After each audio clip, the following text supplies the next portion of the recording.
കിട്ടുമെന്ന് Jacob George, ജിൻഷാദിൻ്റെ സമയം അവസാനിപ്പിച്ച് ഞാൻ താങ്കളിലേക്ക് വരികയാണ്. താങ്കൾ കേരളത്തിലെ ഒരു ദശകങ്ങളായി തന്നെ നടന്ന രാഷ്ട്രീയ സംഭവവികാസങ്ങളൊക്കെ അടുത്ത് നിന്ന് നോക്കിക്കണ്ട മുതിർന്ന മാധ്യമ പ്രവർത്തകനാണ്.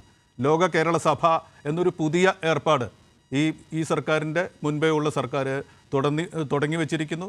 അത് ഈ സർക്കാർ, പിണറായി വിജയൻ്റെ രണ്ടാമത്തെ സർക്കാർ, അത് തുടരുന്നു. ലോകത്തെ എല്ലായിടത്തും മലയാളി പ്രാതിനിധ്യമുള്ള പ്രധാന കേന്ദ്രങ്ങളിൽ നിന്നെല്ലാം അതിൽ അംഗങ്ങളുണ്ട്. അവർ ഇവിടെ ഇടയ്ക്ക് യോഗം ചേരുന്നു. ഈയൊരു പ്രവണത, അതിനെ ഒരു മാധ്യമപ്രവർത്തകൻ എന്ന നിലയ്ക്ക് നമ്മുടെ സമൂഹത്തിൽ നടക്കുന്ന ഈ പ്രവണതയെ താങ്കൾ എങ്ങനെയാണ് നോക്കിക്കാണുന്നത് എന്ന് ആമുഖമായി പറയേണ്ട ഒരു ഘട്ടമാണിത്. ധൂർത്തിലേക്ക്, അതേക്കുറിച്ചുള്ള വിമർശനങ്ങളിലേക്കൊക്കെ അടുത്ത ഘട്ടത്തിൽ പോകാം എന്നാണ് വിചാരിക്കുന്നത്. ഇന്ന് കൂടെ ജോലി ചെയ്തിരുന്ന മരിച്ചവർക്കുള്ള ആദരവ് രേഖപ്പെടുത്തിക്കൊണ്ട് നീട്ടിവെച്ച ആ സമ്മേളനത്തിലെ ഒരു കാര്യപരിപാടി പോലും അതുമൂലം തള്ളിപ്പോകാതിരിക്കാൻ വേണ്ടി അവർ പാതിരാവരെ ചേരാൻ തീരുമാനിച്ചിരിക്കുന്നു. പ്രതീകാത്മകമായ ആ കാഴ്ചയ്ക്ക് മുമ്പിൽ നിന്നുകൊണ്ട് അതിനെ ജേക്കബ് ജോർജ് എങ്ങനെ വിലയിരുത്തുന്നു എന്ന് പറയേണ്ട ഘട്ടമാണിത്. ശ്രീ ജേക്കബ് ജോർജ്. എനിക്ക് ഗൾഫ്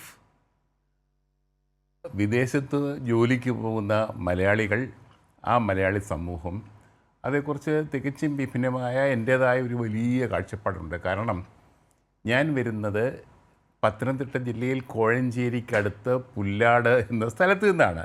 NBCക്ക് അത് അറിയാമല്ലോ. അവിടെ ഞാൻ പറയാറുള്ളത്, ഞാൻ ഒഴിച്ച് എല്ലാവരും ഗൾഫിലാണ്. എനിക്ക് മാത്രം ഒരു കൊച്ചു വീട്. ഞാൻ ഇപ്പോഴാ വീട് അടഞ്ഞു കിടക്കുവാണ്, ആരുമില്ല അവിടെ. കൊച്ചു വീടാണ്. പക്ഷേ ഞങ്ങളുടെ ചുറ്റുമുള്ള വീടുകൾ കാണണ NBC, ഒരു ദിവസം വാ, ഞാൻ കൊണ്ടുപോവാം. എനിക്ക് ജിംഷാദിൻ്റെ വീട് എവിടെയാണെന്ന് അറിയത്തില്ല.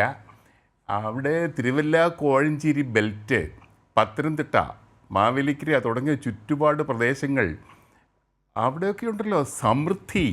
ഞാൻ കേരളമൊട്ടാകെ എത്രയോ തവണ പത്രപ്രവർത്തകൻ എന്ന നിലയ്ക്ക് NBC എന്നെ പത്രപ്രവർത്തകൻ എന്നാണ് വിശേഷിപ്പിച്ചത്. എനിക്ക് വളരെ സന്തോഷമുള്ള കാര്യമാണത്. ഞാൻ ഇന്ത്യ ടുഡേയിൽ കേരളത്തിൻ്റെ ലേഖനായിരുന്നു. ഞാൻ കേരളം മുഴുക്കെ ഞാൻ പോയിട്ടുണ്ട്. കാസർഗോഡ് മുതൽ ഇങ്ങനെ മലപ്പുറത്ത്, തിരൂർ, ഈ ഗൾഫ് പോക്കറ്റുകൾ, ചാവക്കാട്.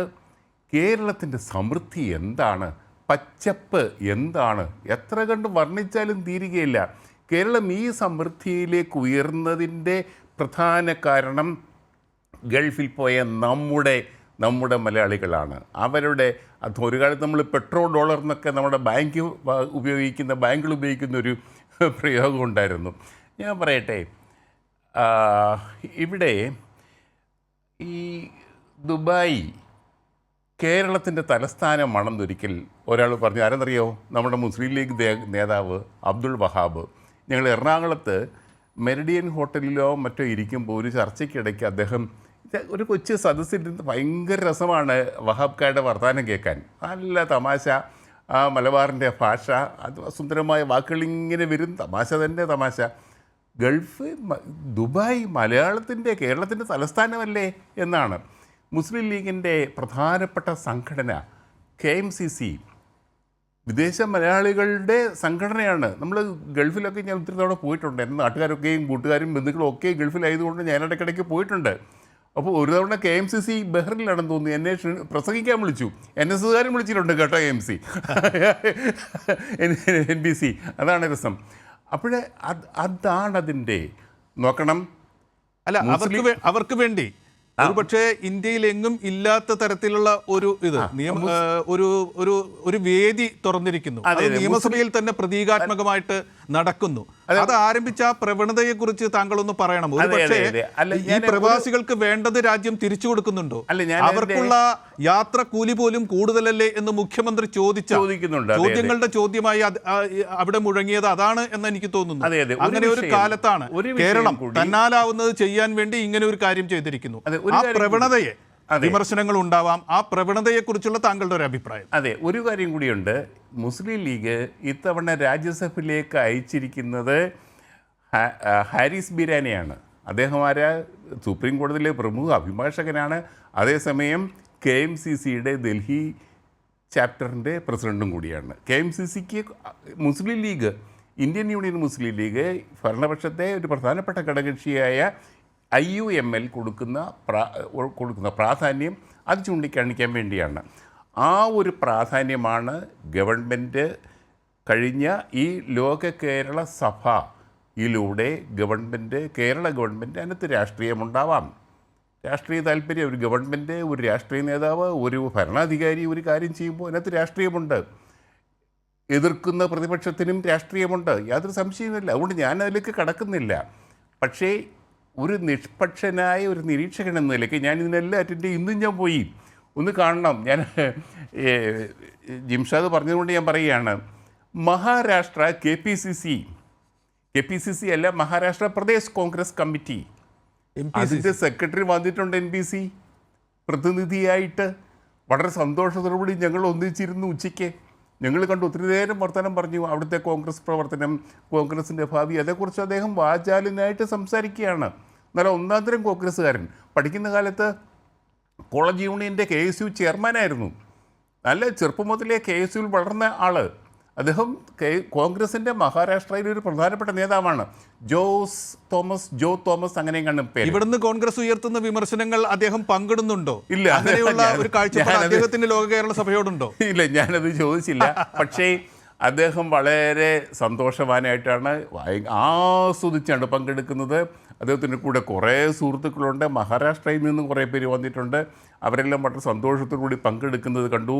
അങ്ങനെ ആ സമൂഹത്തിൽ, ലോക കേരള സഭയുടെ സമൂഹത്തിൽ ഇങ്ങനെ അലിഞ്ഞു ചേർന്ന് നടന്നു പോകുന്നതും ഞാൻ കണ്ടു. അതുകൊണ്ട് രാഷ്ട്രീയമായിട്ട് ഇതിനെ കാണരുത് എന്നാണ് അഭിപ്രായം. പിന്നെ ഇത്രയും ജനത, ഇന്ന് നമുക്ക് കുവൈറ്റിൽ അപകടം നടന്നു. NPC, അത് ഞാൻ പറയാം, ഇന്ത്യ ടുഡേയിൽ വെച്ച് ഞാൻ ഈ കുവൈറ്റ് യുദ്ധം ഉണ്ടായല്ലോ, ആ സമയത്ത് ഞാൻ ഞങ്ങളുടെ നാട്ടിലൊക്കെ പോയി കുറേ റിപ്പോർട്ട് ചെയ്യാൻ വേണ്ടി പോയി. കുവൈറ്റിലാണ് അന്ന് ഗൾഫ് നാടുകളിൽ ഏറ്റവും കൂടുതൽ ശമ്പളം കിട്ടിക്കൊണ്ടിരുന്ന ഒരു വലിയ ആൾക്കാർ, ഒരു അപ്പർ ക്ലാസ് ആൾക്കാർ താമസിച്ചിരുന്നത് ഞങ്ങളുടെ നാട്ടിലാണ്. അവരുടെയൊക്കെ വീടുകൾ ഞാൻ കണ്ടു, അവരുടെയൊക്കെ സമ്പാദ്യം കണ്ടു. അവരൊക്കെ തിരിച്ചു വന്ന് വളരെ ദയനീയമായിട്ട്, അവരൊക്കെ ഒത്തിരി പേര് തിരികെ പോയി, കുവൈറ്റിൽ പോയി. അവർ വീണ്ടും ഭയങ്കരമായിട്ട് വെട്ടിപ്പിടിച്ചു. അതാണ് നമ്മുടെ ഗൾഫിലൊക്കെ പോയിരിക്കുന്ന മലയാളികളുടെ ഒരു ശക്തി. അതാണ് അവിടെ പോയി അവരില്ലായ്മയിൽ നിന്ന്, അവർക്ക് കുറച്ച് ചിലപ്പം വിദ്യാഭ്യാസം കുറവായിരിക്കും. കോഴഞ്ചേരി സെൻറ്റ് തോമസ് കോളേജിൽ 1968 BCom ബാച്ച്, ഞാൻ പഠിച്ച കോളേജാണ് കേട്ടോ, Kozhencherry Saint Thomas college. 1968 BCom ബാച്ചിൽ മുഴുവൻ കുട്ടികളും ഗൾഫിലേക്ക് പോയി. മുഴുവൻ പേരും. കുറേ പെൺകുട്ടികൾ മാത്രം കല്യാണം കഴിച്ചു പോയി. ബാക്കി എല്ലാവരും ഗൾഫിൽ.